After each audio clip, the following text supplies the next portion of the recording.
Pinch strength is super important in rock climbing, especially when you're climbing indoors, because you can turn a lot of those holds into pinches. So having a strong grip is going to help immensely. I make grip trainers, pinch blocks, to sell at our gym, and I've been asked multiple times by friends to make a video on making pinch blocks, and today is that day. But not only am I going to show you how to make pinch blocks, I'm going to show you how to make several different types of pinch blocks so it can go towards your budget and the skill set that you have. The first one is going to be with no tools, scrap wood, and only 3 feet of 550 cord. So stay tuned. This is Climber Dad supporting the future senders. Let's get started. Okay, 550 cord has a tensile strength of 550 pounds. So if we are doubling it up and only picking up a 30-pound weight attached to that, you should be okay. What we're going to do is we're going to tie this into a loop. So take your strands like this. You're going to go over once, creating a loop like that, over twice, and then try to get my fingers out of here so you can see it, go down through the first side of the knot, looks like. Then you're going to go to the other side here and do the exact same thing. Okay, so then you just pull it together, and there is the water knot. So now I have this nice loop. 2 scrap pieces of 2x4. Okay, this is left over from a project that I had. I have no idea what it was. You can go to construction sites and find small pieces like this. Talk to the foreman when you go and ask them if you can have any drops. Drops is the magic word there. Go up, say, hey, I've got a little project. You could even say it's a school project, and ask them if you can have any drops. You don't need anything long. Some 2x4s. 2x6 would work as well, but if you do use a 2x6, you're going to need something a little bit longer than 3 feet for your cordage. Okay, 2 pieces. Put them together. Loop this over the top. I'm going to put this knot at the very top, which will become the bottom. Separate those boards and slide your cordage up through the middle. Now you have your pinch block. So you can just grab it like that. Your pinch strength is what's going to keep that block together. Obviously it's not tied together and it could come apart, but you're pinching anyways. So there it is. You can attach your weight. Have to add some weight to it. Okay. And then you can do your exercises right there. Option 2 does require some tools, but it's fairly simple. You can do this. First, we want to take our measurements to 5 inches on the 2x4s, cut them to length, and then we set the depth gauge on our saw to 1/4 inch and do 2 passes. This creates a 1/4 inch channel that you lay the 550 cord in. Last step is to secure these blocks together with some screws. This cord should be able to slide freely in your block, but not sloppy.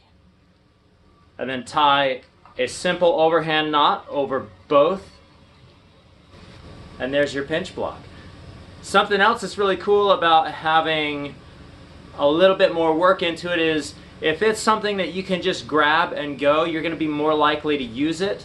Now the free, zero budget, zero tools required pinch block is probably not the best. For that reason, you're not going to want to use it because you're going to have to put it together every single time you use it.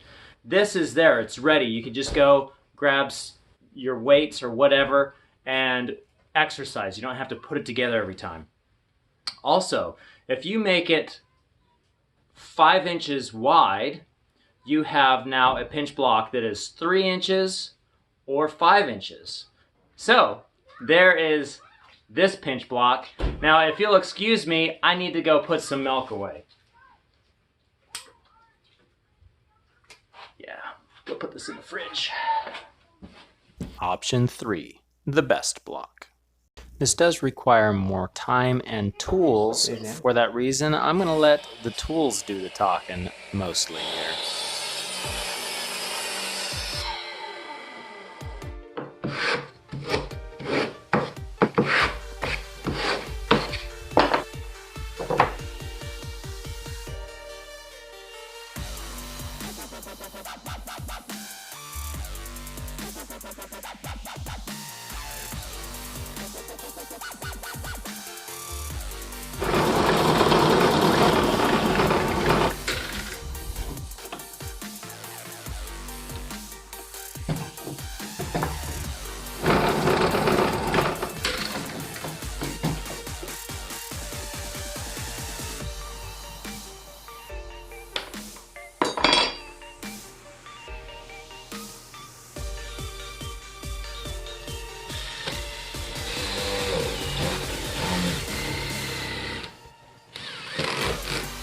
After the block has got its first assembly, you want to do some rough sanding to get the edges right.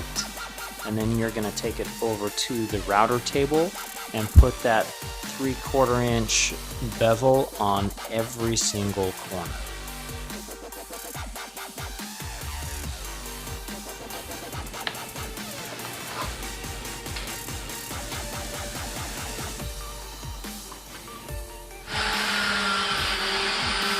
Lots and lots of sanding.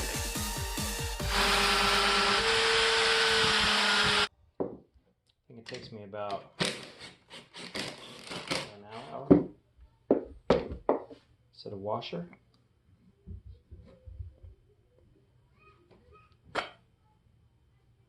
And we want to use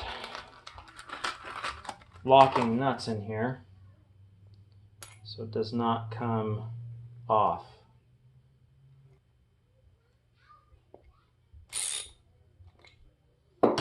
Do one at a time.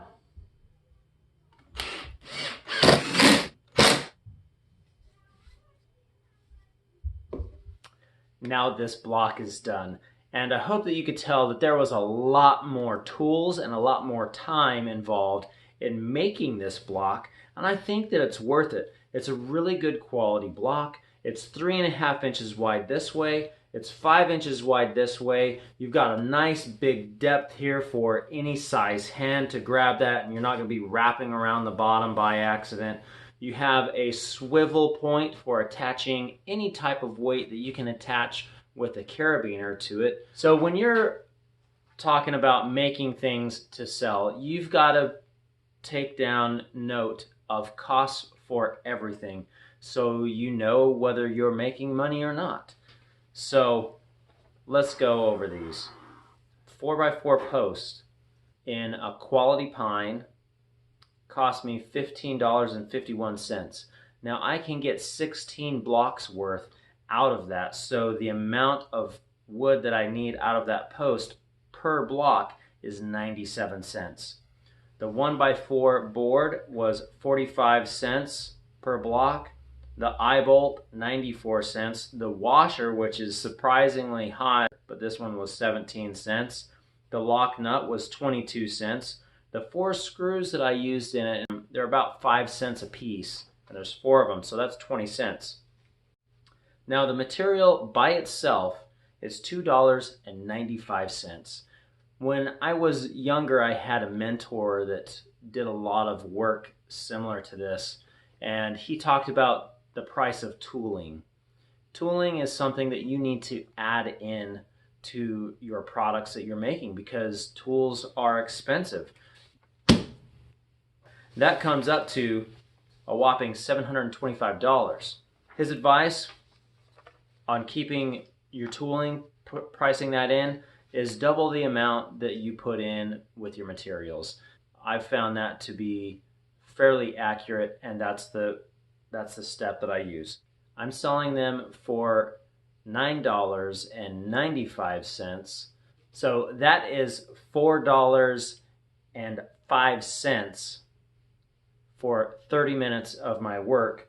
So times that by 2, I'm making $8.10 per hour. You will make more money at a fast food joint than I will be making these blocks. But this is something that I love to do.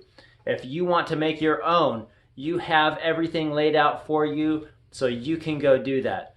If this is something that you might want to buy from me and let me make it for you, I would love to. Send me an email. I'll have my contact information down below. We'll send you an invoice with shipping included in that, and we'll ship it out to you. So I hope that you've enjoyed this video. If you're new here, hit that subscribe button and share it with your friends. I'll see you next time right here on Climber Dad.